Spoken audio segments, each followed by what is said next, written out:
தமிழர்களுக்கு இனப்படுகொலை நடந்ததாக கூறப்படுவது ஆதாரமற்ற தகவல் என்றும், அதற்கு கனடாவில் நினைவு தூவி அமைத்திருப்பதற்கு தான் கடுமையான அதிருப்தியை வெளியிடுவதாகவும் தேசிய மக்கள் சக்தியினுடைய அமைச்சர் விஜித கேரத் அவர்கள் கனடா உயர்ஸ்தானிகருக்கு தெரிவித்திருக்கின்றார்.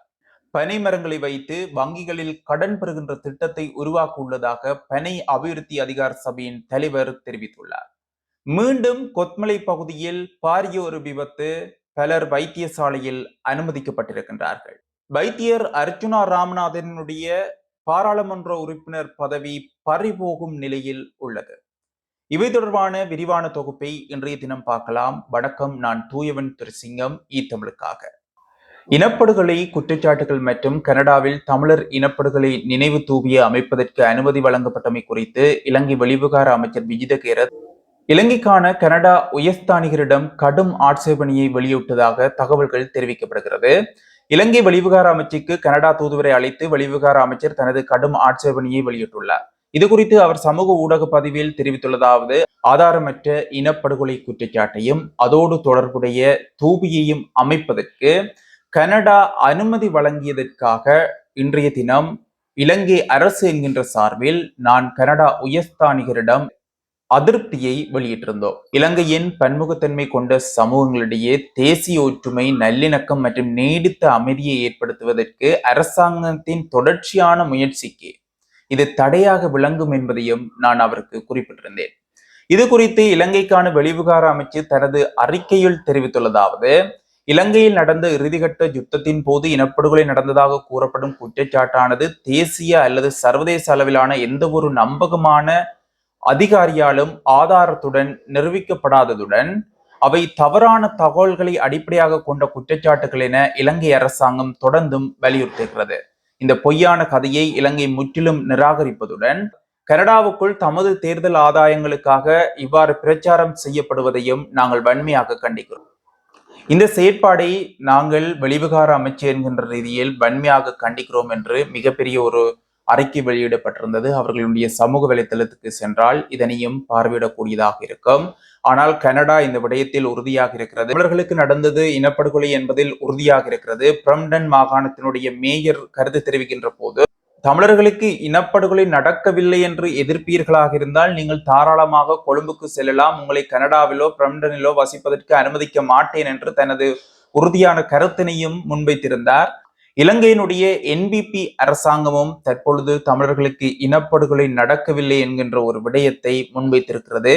பார்க்கலாம், இது அரசியல் வட்டாரங்களில் மிகப்பெரிய ஒரு பேசு பொருளாக மாறும் என்று எதிர்பார்க்கவும் படுகிறது. வங்கிக் கடன் ஒன்றை பெற்றுக்கொள்கின்ற போது தங்க நகைகள் மற்றும் நிலங்களை பொறுப்பு வைத்து கடனை பெறுவது போன்று பனை மரங்களை பொறுப்பு வைத்து வங்கிக் கடனை பெறும் திட்டம் ஒன்றை இந்த வருடத்தினுடைய இறுதிக்குள் அறிமுகப்படுத்த இருப்பதாக பனை அபிவிருத்தி சபையின் தலைவர் சகாதேவன் அவர்கள் தெரிவித்திருக்கின்றார்.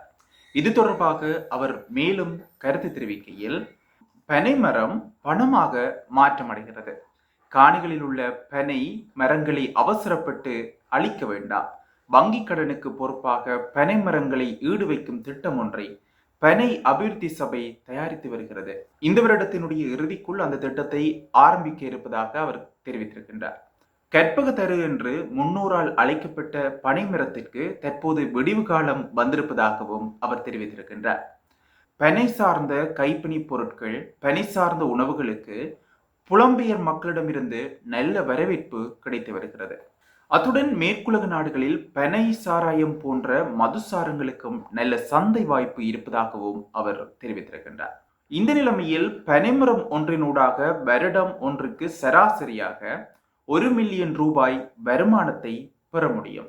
அதாவது ஒரு பனைமரத்திலிருந்து வருஷம் ஒன்றுக்கு 10 லட்சம் ரூபாய் வருமானம் பெற முடியும் என்று அவர் தெரிவிக்கின்றார்.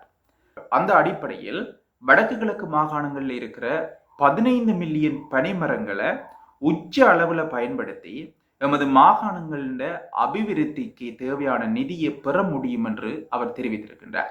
பாராளுமன்ற உறுப்பினர் அர்ச்சுனா ராமநாதன் அவர்களினுடைய பாராளுமன்ற உறுப்பினர் பதவியை ரத்து செய்வதற்கு உத்தரவிடுமாறு கோரி சமூக செயற்பாட்டாளரான ஒசல கேரத் அவர்களால் நீதிமன்றத்தில் மனு தாக்கல் செய்யப்பட்டு இருந்தது.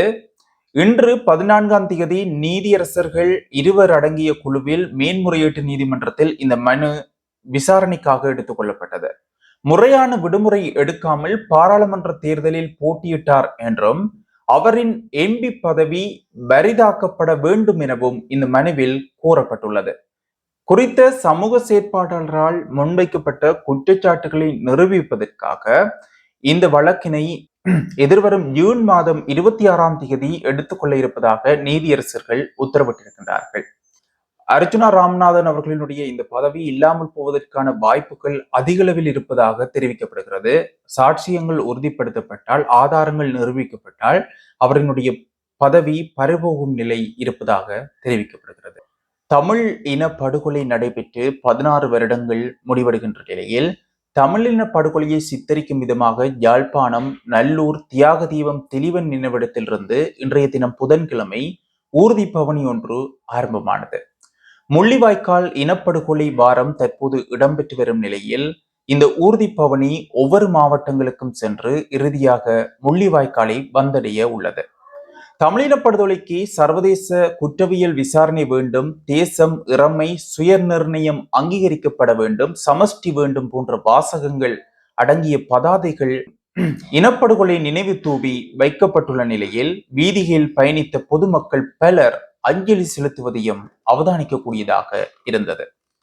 கொத்மல ரம்போட பகுதியில் வேன் ஒன்று வீதியை விட்டு விலகி பள்ளத்தில் விழுந்து விபத்துக்குள்ளாக்கியுள்ளது. கொத்மலை கெரண்டியல்ல பகுதியில் இலங்கை போக்குவரத்து சபையினுடைய பஸ் விபத்துக்குள்ளான இடத்தில் இருந்து 1 கிலோமீட்டர் தூரத்தில் இடம்பெற்றிருப்பதாக தெரிவிக்கப்படுகிறது. விபத்தில் 17 பேர் காயமடைந்து கொத்மலை வைத்தியசாலையில் அனுமதிக்கப்பட்டுள்ளதாகவும் தெரிவிக்கப்படுகின்றது. அனுராதபுரம் பகுதியில் இருந்து நுவரெலியா பகுதிக்கு பயணித்த வேன் ஒன்றை இவ்வாறு விபத்துக்குள்ளாகியதாக தெரிவிக்கப்படுகிறது.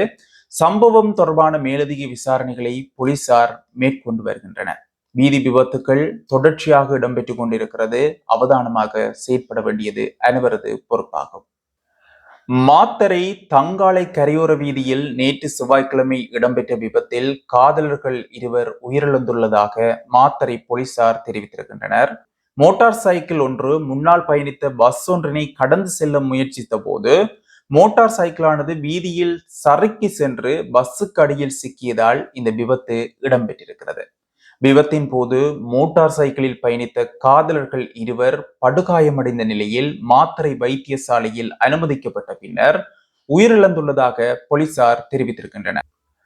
ஆணையரவு தேசிய உப்பள ஊழியர்களின் கோரிக்கைகளை நிறைவேற்றுவதற்காக முயற்சிகள் எடுக்கப்படும் என்று கிளிநொச்சி மாவட்ட அரசாங்க அதிபர் சுப்பிரமணியம் முரளிதரன் தெரிவித்திருக்கின்றார். கிளிநொச்சி ஆணையரவு உப்பளத்தில் கடந்த 9 வருடங்களுக்கு மேலாக பணியாற்றும் தற்காலிக பருவகால ஊழியர்கள் தங்களினுடைய பல்வேறு கோரிக்கைகளை முன்வைத்து கவனஈர்ப்பு போராட்டம் ஒன்றினை இன்றைய தினம் ஆணையரவு உப்பளத்துக்கு முன்பாக முன்னெடுத்திருந்தனர்.